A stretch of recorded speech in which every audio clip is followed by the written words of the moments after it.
Здравия всем слушателям и подписчикам моего канала. С вами Виктор Максименков, и в этом видео я предлагаю рассмотреть технологию богов. Дело в том, что в предыдущих видео мы видели, что боги постоянно влияют на нас, людей, на нашу жизнь, на нашу землю, производят какие-то войны, и поэтому нам самим должно быть интересно, кто они, что они имеют, какие у них возможности, и одна из этих технологических возможностей богов – это как раз их жезлы силы, их посохи, которые обладают техномагическими свойствами и воздействуют на людей и природу. Конечно, самым знаменитым посохом богов является Ваджра. Она существует практически во всех мифах. Так в ней описывается, например, индийский бог-громовержец Индра.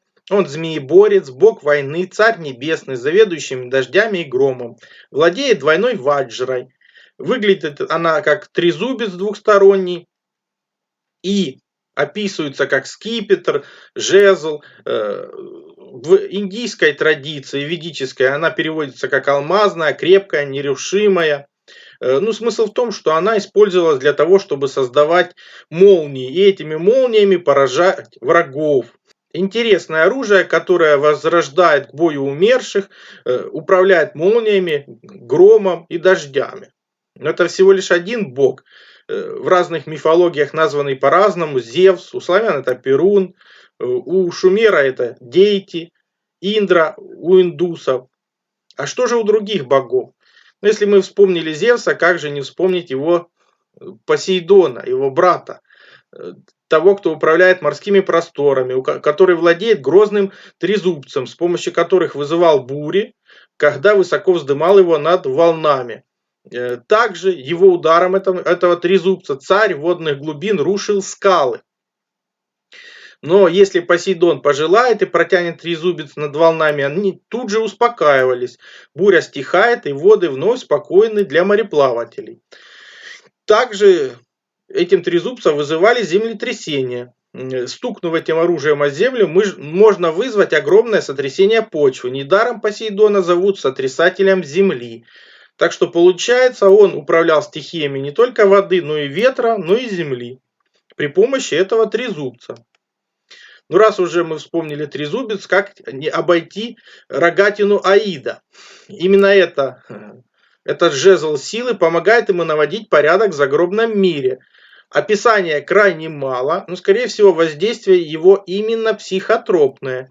Это тоже нам нужно знать для того, чтобы в будущих видео не удивляться некоторой связи того воздействия, которое на нас оказывается непонятно откуда.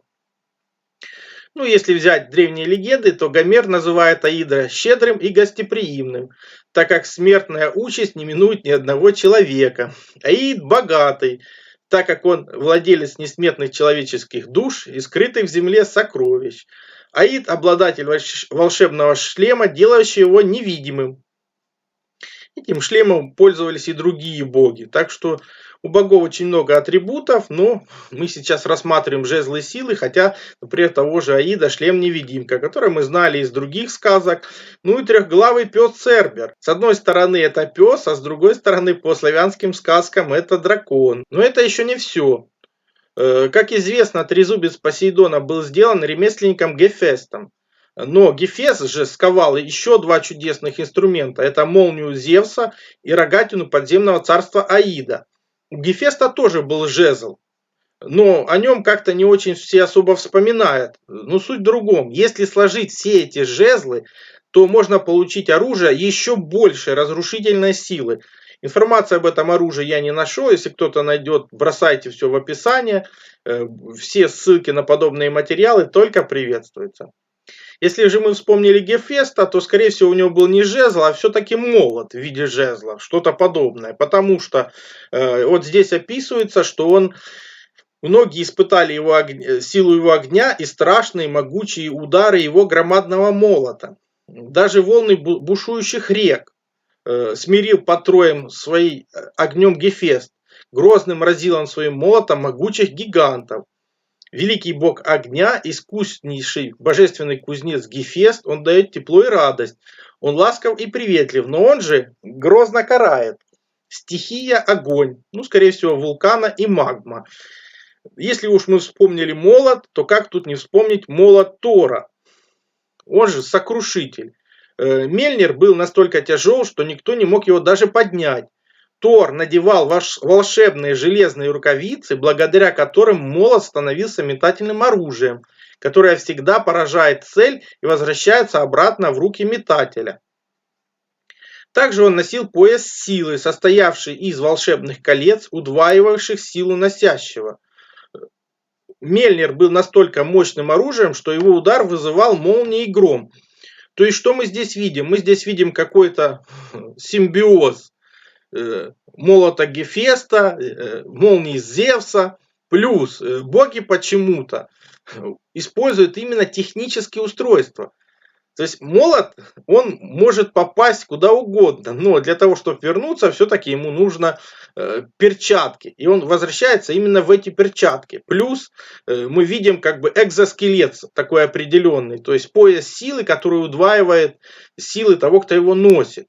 То есть это все техномагические устройства, которые использовались богами, о которых лучше знать для того, чтобы понять, кто они, где они находятся, потому что по идее, и как они влияли на нашу жизнь, потому что по идее они все еще живы.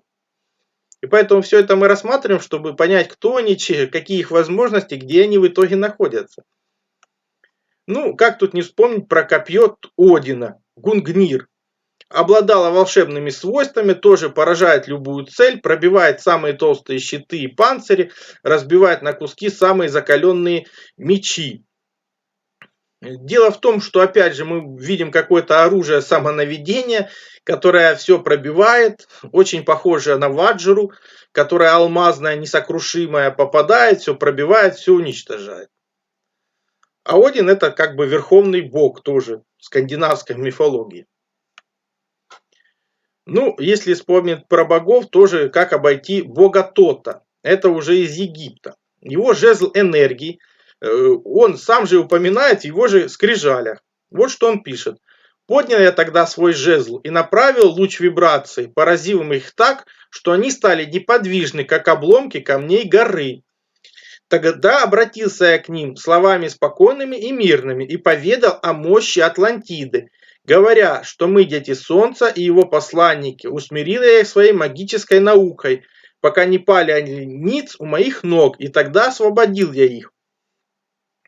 Ну, тот это бог Луны, мудрости, счета, письма, покровитель наук, писцов, священных книг, он же создатель календаря. Факт в том, что, получается, он является выходцем из Атлантиды, а Атлантида погибла 13 тысяч лет тому назад. Это сколько ж нужно было ему прожить? И жив ли он сейчас? Дело в том, что мы можем продолжить описание этого жезла, который описывает сам тот. Жезл жизни имеет вид высокого посоха. Высотой он примерно в 1,5 метра и 3 сантиметра в диаметре. Ну, понятно, что все размеры переведены, там было в другом их размерностях. Жезл сужается к низу и расширяется кверху. Он весь усыпан драгоценными камнями, из которых выложены символы. Вершину жезла венчает кристалл. Жезл твоего отца сделан из разновидности меди, может передавать излучение любого плана. По воле человека они могут трансформироваться или усиливаться. Обратите внимание, справа обозначен буквой Б жезл Тота, а слева огромный это кадуция Гермеса. То есть это то же самое. То есть Гермес, Тот, это те же самые персонажи, которые обладали те же самыми устройствами. И эти устройства, понятно, что змея это волновая природа, вот она стоячая волна. Просто все не понимают, а как выглядит стоячая волна. Вот вам стоячая волна, она выглядит. То есть это не одна волна, а как минимум две. Или волна туда и обратно. Вот она стоячая волна. Посередине стержень, а вверху шишковидная железа, то есть психотронное воздействие на человека, на его разум. Ну, это как минимум. Это все и описывается в этом. Ну, давайте тогда прочитаем, что же мог скипетр Меркурия. Он же жезл Меркурия. Кстати, Меркурий, он вестник, посланец богов, обладавший способностью примерять. То есть, используя свой жезл, он мог примерять. Также Гермес открывает врата подземного царства этим жезлом и вводит туда души умерших. Вот что он сам говорит из разговоров богов Лукиана. «Я единственный из богов по ночам не сплю, а должен водить к Плутону души умерших, должен быть проводником покойникам и присутствовать на подземном суде. Мало того, что я бываю в палестрах, служу глашатаем на народных собраниях, учу ораторов произносить речи, устраиваю еще дела мертвецов. Это тоже моя обязанность». То есть, опять же, здесь все связано с психотронным воздействием. Почему он бог ораторства, почему он бог торговли, путей сообщения, устраивает дела мертвецов, то есть определенного суда. То есть здесь различные виды психотронного воздействия представлены в этих излучениях. Почему, например, когда я видел рогатину Аида, я и вспоминал, что, скорее всего, она имеет психотронное воздействие, как резонатор определенный. Еще одним этим подтверждением является бог Гипнос, бог сна, рожденный Никтой. Он живет со своим братом-близнецом в Тартаре. Ну, скорее всего, не в Тартаре, а все-таки в Аиде. Обладает усыпляющим жезлом. Гипнос осторожно касается жезлом глаз людей, они смыкают веки и погружаются в глубокий сон. Подвластны его усыпляющей силе и боги Древней Греции, то есть глобальное усыпление. Ну, раз мы уже вспоминали про богов Древней Греции, как тут не вспомнить Кроноса и про его косу. Коса Кроноса была выkonана Геей. И Кронос жестоко разрубил Урана этой косой на мелкие кусочки. Вскоре Кронос стал царем титанов и сделал косу символом своей власти. Когда он не держал ее в руках, коса висела на стене за троном Кроноса. Другие титаны боялись косы и из-за этого редко приходили во дворец. В конце первой титаномахии, когда Кронос был окончательно побежден, Зевс забрал косу, разрубил титана на кусочки и бросил в Тартар. Что стало с косой, впоследствии неизвестно. Вот я к чему и веду, что перед нами открывается множество божественных битв. Понятно, что с влиянием на нас, жителей Земли. Поэтому мы это и рассматриваем для того, чтобы понять, а какие битвы были, какие битвы еще могут быть, где эти товарищи, что они планируют для нас, какое воздействие оказывают на нас повсеместно. Ну, на мой взгляд, коса Кроноса, Кронос это время. А время разрубает все, да, оно разрушает все в итоге. И поэтому коса Кроноса это, скорее всего, стрелки часов, скажем честно. Вот эти стрелки часов, время все разрушает. Даже бессмертные подвластны в итоге все равно времени. И боги в том числе. Но это мое именно мнение. Также еще очень колоритный персонаж, его множество имен: Сунь-Кун, прекрасный царь обезьян, великий мудрец, равный небо, всепобеждающий Будда, он еще Хануман, невежественная обезьяна, золотой святой, то есть множество интерпретаций, но факт в другом. Дело в том, что он владелец уникального посоха. Этот царь обезьян умел совершать 72 превращения и иные магические действия. Он способен превратиться во все, что угодно, включая ветер или луч света, легко уменьшаться или увеличиваться без конца, маскировать свою истинную природу. Ему морской дракон, по легенде, отдал ему посох исполнения желаний с золотыми обручами. И весил этот посох всего ничего, 8100 килограмм, и длиной был в 6 метров. Понятно, что единицы измерения я перевел, они там были в древних. В свое время дракон этим посохом усмирял воды. Царь обезьян этот посох может преобразовать в любой предмет, без потери его магических свойств. Также посох может увеличиваться или уменьшаться, там описано увеличение его до 30 километров, и делать его множество копий. Этот посох, кстати, сам может вести бой, и из посоха может извергаться огонь, или он может заставить воду мгновенно вскипеть. Вот такой посох жизни из царя обезьян. Очень интересная легенда, кстати. Все ссылки на материалы в описании. Ну и в заключении хочется обратить внимание на посох, которым владел вроде бы человек. Это жезл Моисея или посох Моисея. В библейской книге Исход используемый Моисеем посох, с помощью которого он совершает чудеса. Дважды добывает воду из скалы и рассекает, ну почему-то в Википедии написано Черное море, хотя принято считать Красное. Это уже тема для новых исследований. Так вот, получается, и человеку подвластны как бы божественной энергии, просто если он обладает посохом и умеет им пользоваться. Вот что я хотел сказать. Ну и выводы простые.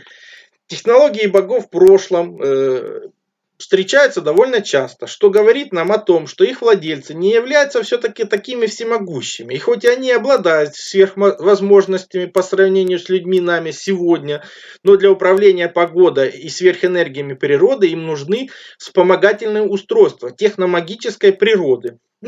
Любая технология, которая нам неизвестна и которая на голову выше нашей, нам всегда кажется техномагической. Так что такими устройствами являются жезлы, посохи, силы или энергии, которые являются у бессмертных усилителями и управителями природной энергии и вибрации. Все ссылки на источники в описании. Также переходите на мой сайт, ссылка есть в первом закрепленном комментарии под каждым видео. Там размещены мои статьи, в том числе и запрещенные на других платформах. Плюс там же существует и магазин. Магазин существует для тех, кто хочет и может поддержать мою деятельность, для того, чтобы я ее и продолжал. Я же смогу вам содействовать в том, чтобы вы узнали свое предназначение по дате рождения, либо освоили силу живой воды, проводили измерения, которые помогут понимать, что вы едите, что пьете. Плюс получили лучшие натуральные витамины, именно Иван-чай. Плюс, опять же, сила живой воды – это водород и озон. Именно эти две структуры воды помогают нам сохранить здоровье и вылечиться от любых болезней, потому что они универсальны, подходят как одному человеку, как и всем членам семьи. И один раз купленные не требуют других расходников. Плюс, например, детектор электромагнитного излучения. Мы все живем в городах, а там огромное количество электромагнитных полей. И имея эти простые измерительные приборы, вы сможете не попадать под их влияние, а значит будете меньше болеть и дольше просто проживете без лекарств.